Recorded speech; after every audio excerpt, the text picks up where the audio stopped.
Hello everyone, welcome back to my YouTube channel, and today I'm going to be giving my match predictions for round 3 FA Cup fixtures. And yes, it's finally January and we're going to be seeing the start of the FA Cup, man. And I know it's lost its shine in recent years compared to 34 years ago where the whole country would be watching it, but in the last decade or so, the FA Cup has given us some great moments. We saw Lingard score an amazing goal in extra time against Crystal Palace to give Louis van Gaal his first trophy at Old Trafford. We also saw some amazing games at Wigan, relegated in the Premier League, beating Manchester City, who were one of the favourites for the Premier League that season as well, 2-1. And we even saw last year Leicester beat Chelsea, the European champions. We even saw the players, the fans, the owners share that magnificent moment at the end of the game, obviously, where they lifted the trophy, which had all fans around the Premier League wishing they had owners like that as well. But I'm getting ahead of myself. It's round 3 when it comes to the FA Cup, and let's just hope for a lot of upsets coming into this weekend in terms of the FA Cup. But before I go on this video, you know I'm going to say make sure you guys like, comment,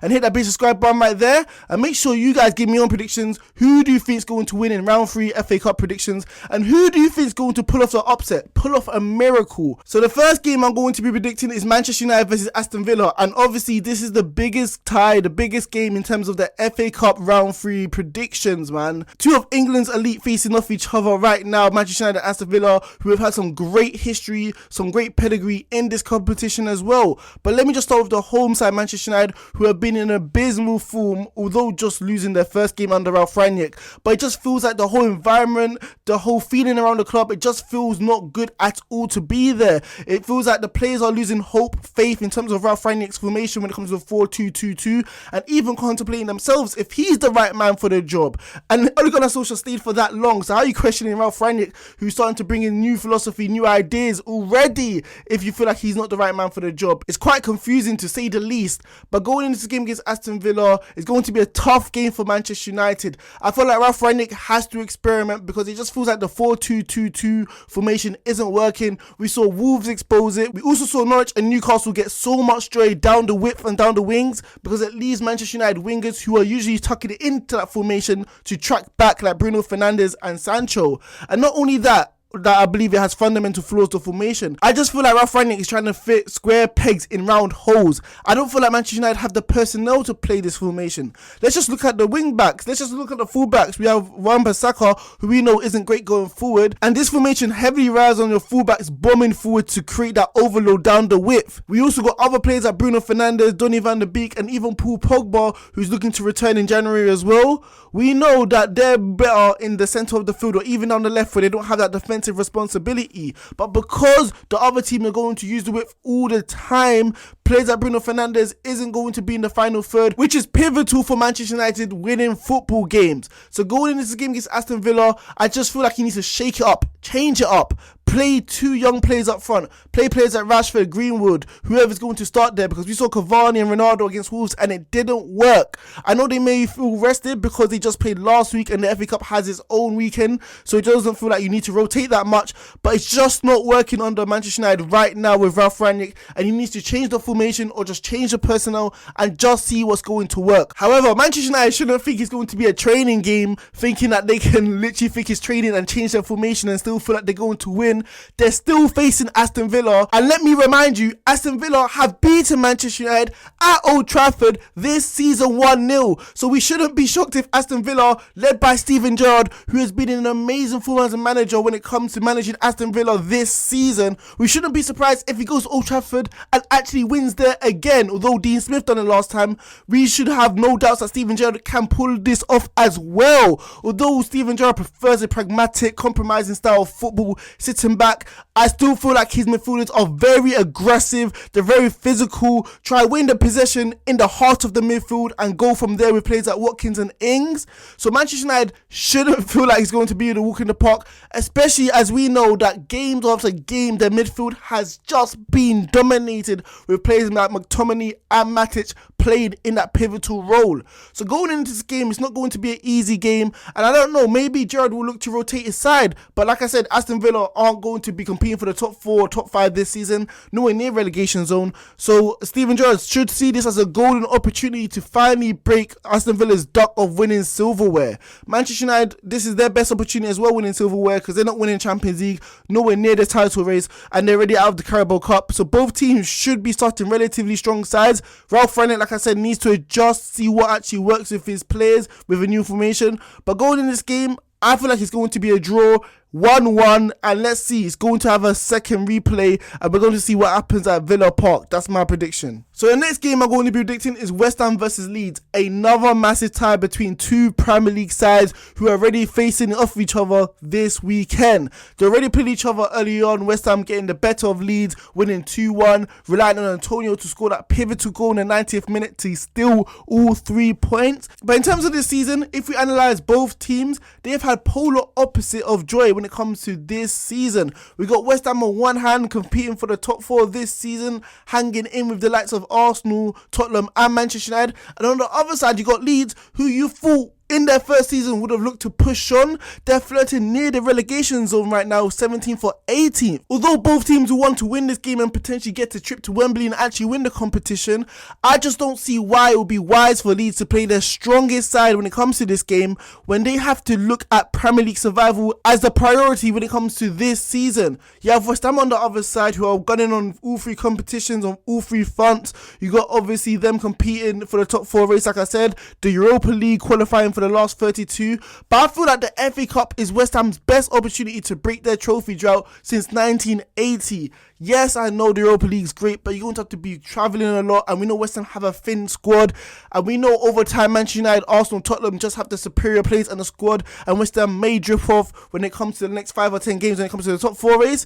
So I feel like West Ham's best opportunity to win a trophy is this season in the FA Cup. We already see them slay the giant sides in terms of the other competitions at the Carabao Cup, beating not only Manchester United and Manchester City, also in the Premier League, beating Tottenham, beating Liverpool, beating Chelsea as well. So even if they get a very, very tough draw later in the competition, this is a great opportunity for them to win it. And that's why I feel like West Ham are the favourites going into this game. Obviously, they're home, but I just feel like they just have extra motivation, extra reason to win this game and put out their strongest side.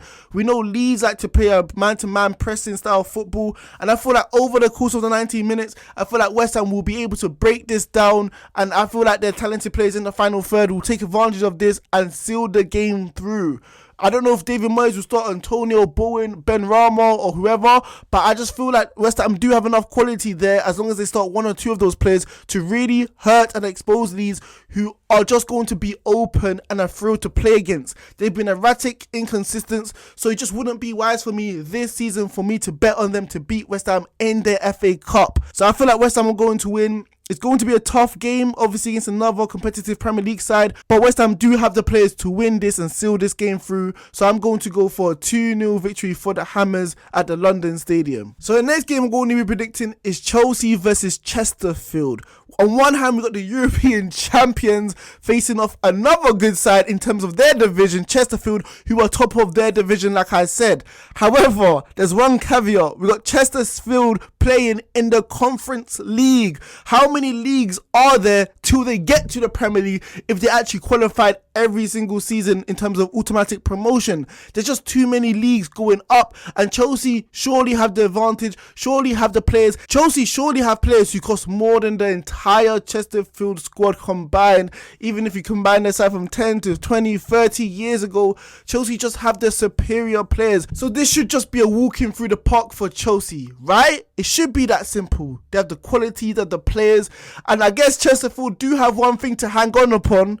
Chelsea at home in the last 5 or 6 games have not been great. They've been struggling to win games at home, winning 1 out of their last 5 games at home, drawing the other 4. So Chesterfield should hold on to that, and maybe if they get into half-time 1-0 or 0-0, maybe, you never know what can happen. Football's a strange sport, and we've seen some stranger things happen in this sport. But I'm not going to predict anything outlandish. I'm not going to say Chelsea are going to lose, especially with the style of play they play, with their defence being solid as a rock. So I don't really see Chesterfield breaking this down and potentially getting a goal which they can defend upon. And honestly, this is a golden opportunity for so many Chelsea players to prove themselves. Players like Ross Barkley, who's been absolutely atrocious whenever he gets the opportunity to play, skying balls, not hitting the target. Then you have players like Sohu, who's been struggling to adapt to the English Premier League, to deal with the lack of time he has on the ball and the physicality of the English game. So this is a golden opportunity for both of these 2 players to make their mark on this season and potentially convince Thomas Tuchel that they could be not key players, but reliable and trustworthy players when it comes to the end of the season, because Chelsea are going to be looking to compete for all 4 competitions this season so far. Even players like Hudson-Odoi should be able to start using his trickery and pace to get past the Chesterfield defenders, showing that he's actually a good player, having some poor performances so far.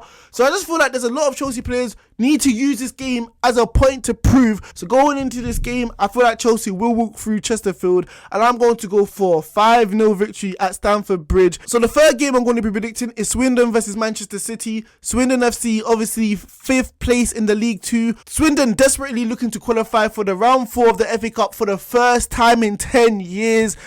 They're dreaming, they're aspiring. However, I know it's a massive dream, but Manchester City are surely going to turn their dreams into nightmares when it comes to this game.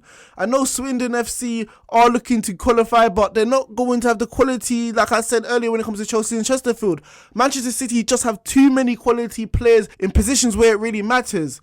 And I know Manchester City have been playing a lot of games when it comes into the Christmas period, playing every 3 or 4 days or so. But we know Manchester City's B team can qualify for the top 4 when it comes to the Premier League. We've seen Manchester City destroy teams 7-0. Leeds United, an established Premier League side. We saw Manchester City destroy Leicester City 6-3. A team which won this competition, a team which are in the Premier League 9th or 8th, who have aspirations finishing in the top 5 positions this season. So why on earth would I predict Swindon to have any luck or opportunity to win against Manchester City? And I know football's based off raw emotion, based off passion, based off the unpredictable, but I just don't see this happening. I know Swindon FC will be home, they'll have their fans, they know the ground better, and maybe, as we know, football's decided in the moments, and if they take their moments, they can potentially get a goal which they can sit back upon. But Manchester City just have too many quality players. If it's not Grealish, it's Bernardo Silva. If it's not Rodri, it's Fernandinho. If it's not Morris who's gone away for the African Cup of Nations, it's Phil Foden. Manchester City just have too much quality players, and I just think they're going to absolutely obliterate Swindon. The one thing I'm looking forward when it comes to this game on a Friday, we're going to get to see Manchester City key academy players like Palmer and McAtee, who I saw against Everton actually have decent games, resemble the likes of players like David Silva, the way they can drift into pockets of space, literally beat 1 or 2 players as well, and create for their teammates. So let's see if Pep Guardiola gives these players the belief and the faith that they can win this game. And I think he will, and with enough seasoned veteran players surrounded by them, Manchester City are going to win this game away from home. I'm going to go for a 6-0 victory for a Manchester City side who have just been scoring goals for fun. So the last game I'm going to be predicting is Leicester City versus Watford, and I had to predict this game. This is the holders, Leicester City, of the FA Cup, who were able to win the competition last season. And going into this game, I feel like they should have some sort of confidence. A, they're well rested. B, they just beat a Liverpool side 1-0, able to keep a clean sheet against a Liverpool side who have been scoring goals for fun. And C, they were able to beat Watford earlier in the season 4-2 comfortably. So going into this game, Leicester City should be winning this game. I know, like I said, that it's the FA Cup tie, and sometimes you want to give your players a rest, and sometimes you want to rotate the squad going into the other Premier League games, because I know Leicester City have some key games against Everton coming up. But at the end of the day, Leicester City are mid-table right now, and like I said, they're not going to be competing for the top 4, top 5 this season, and they're nowhere near the relegation zone. They just won the competition last year, so they have the belief that they can do it again. So why not field out a very strong side with players like Talisman, Maddison, Vardy, Iheanacho against a Watford side who we know notoriously are famous for conceding goals on a daily game basis. Watford are still yet to keep a clean sheet this season, surprisingly so, especially since they appointed Ranieri, who we know is a pragmatic compromiser, always looking to tinker with the formation to make sure he has a solid foundation when it comes to his defence. He still hasn't been able to master the art this season when it's come to this, and I just see Leicester walking through this game. I'm going to be predicting a comfortable victory for the home side, a 3-1 win for Leicester City, fielding out a strong enough side to go into the round 4 predictions. So those are my predictions for the FA Cup round 3. Let me know your predictions. List me all the teams, not just the key games I labelled out, all the League 2 sides playing, all the League 1 sides playing, all the Championship sides playing. Let me know in the comment sections, and I'll see you in the next video.